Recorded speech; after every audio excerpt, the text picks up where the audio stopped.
My name's Simon Rapley. I'm going to give an update on redwood genetics in New Zealand.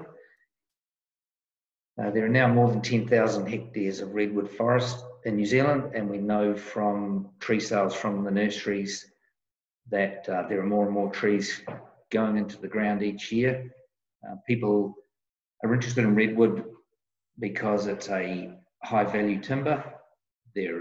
Redwood has other traits such as the ability to control erosion better than almost any other tree on steep hill country. And redwood is very well suited to uneven aged management.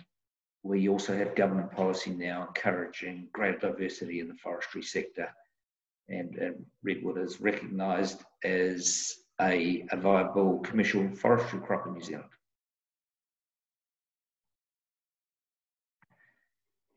I am a registered forester with New Zealand Institute of Forestry. I have been growing redwood for a living since 2006, and as a hobbyist, just looking at the photograph there, I started working with redwood back in 1999 on some family land. My current role is the Managing Director of the New Zealand Redwood Company.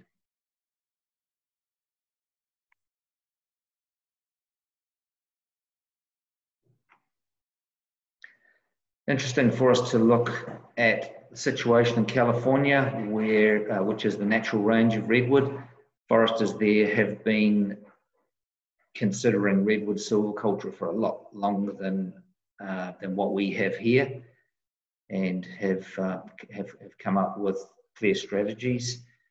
And also for New Zealand foresters and researchers, there are some important differences with redwood silviculture than most of what we do here in New Zealand. And firstly, redwood cutovers don't require replanting. Redwood stumps coppice sometime after harvest. There's a small percentage that don't, but most of them do. And the next crop grows very rapidly off an established root system. And the photograph on the right shows a cluster of stump sprouts that would be 50 to 60 years old, or 50 to 60 years following harvest. Inside that little ring of sprouts will be an old rotting stump from the original old growth tree. And the commercial cut in California is based on these regenerating sprouts now. There's virtually no old growth harvest anymore. The Californian foresters do plant redwood, of course. Redwood occurs in mixes with various other trees, and following harvest, they like to put all of the land back into redwood on account of its high value and ease of management. Traditionally, they've used seedlings for this interplanting, but for a number of reasons, including unreliable cone production and low germination of the seed, there's been a shift to clonal propagation. The last good seed crop was 2009 following wildfires, and foresters are hoping that there'll be some good seed production next year following the fires that they have in California at the moment. Redwood flowers in the winter, and although California may get a similar rainfall to New Zealand, none of it falls in the summer, it all falls in the winter. So their winters are cold and wet, and just not good conditions for pollination of the flowers. Another reason that's driven the shift to clonal propagation is that redwood is one of the few conifers that can, where mature trees can be cloned. And of course, that gives the opportunity for rapid deployment of improved genetics. Breeding programs aren't necessary where desirable parents are crossed and seed with its inherent variability is produced.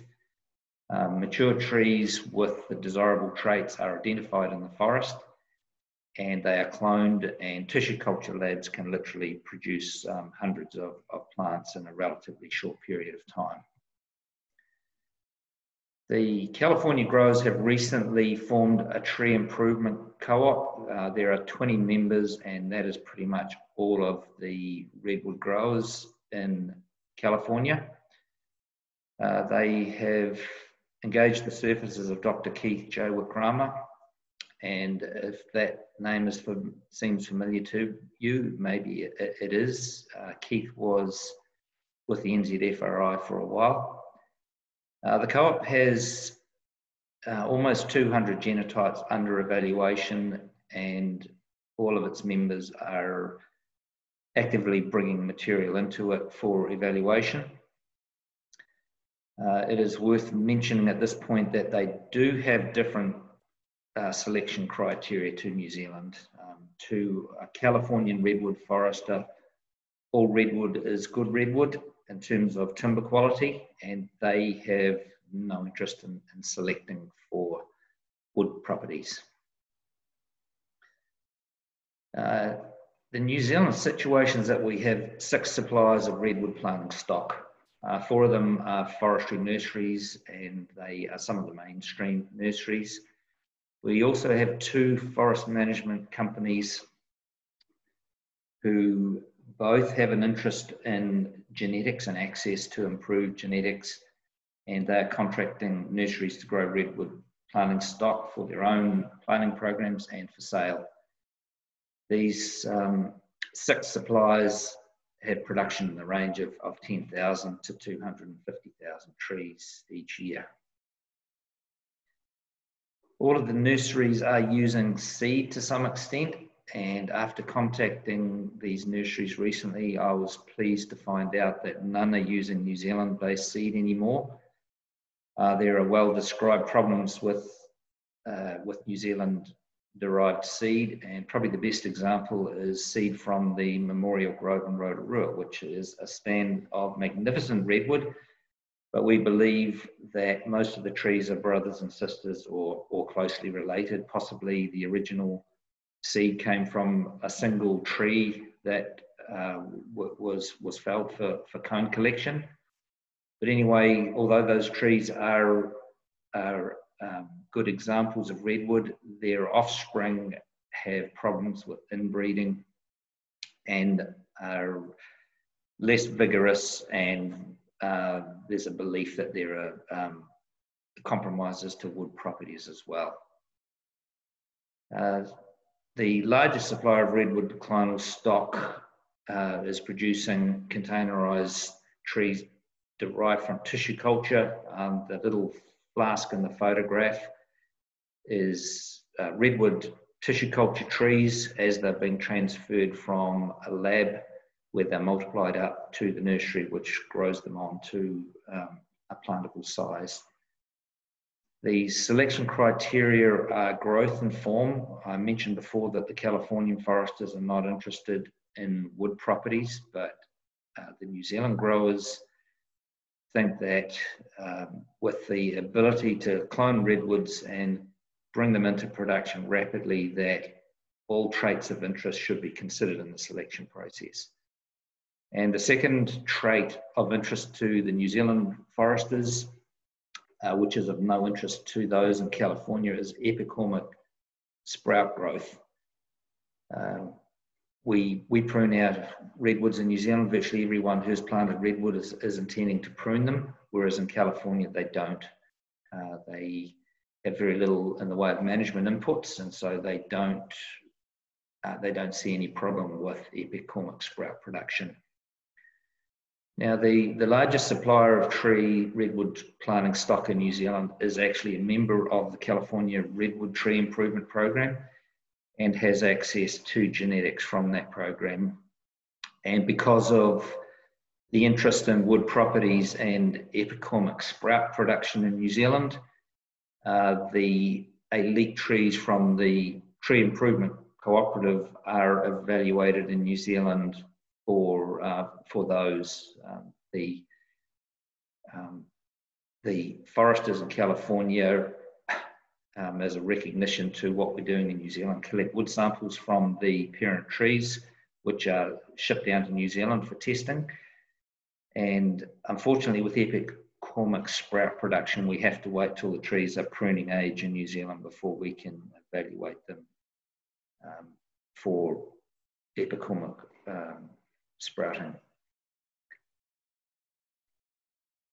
There is really has been no attempt at redwood breeding as we think of breeding. The focus is on clonal forestry, which has some important differences. We simply go into the forest, pick out trees that are bigger than their peers. We can take increment cores and have the heartwood tested for natural durability, basic density, any of those things. We have one supplier of redwood planting stock who has established seed orchards in New Zealand, but they are not yet in production. And we have ProSeed have been working with redwood and attempting unsuccessfully, unfortunately at this stage, controlled pollination. So there is that is a good strategic approach for tree improvement in New Zealand, is crossing parents with desirable traits and then creating a New Zealand landrace from those.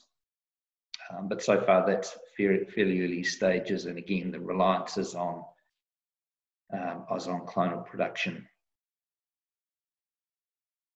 And this is the final slide, and it just illustrates the issue of Epicormic sprout production. The tree on the left is just a random seedling that was pruned as part of a trial a number of years ago.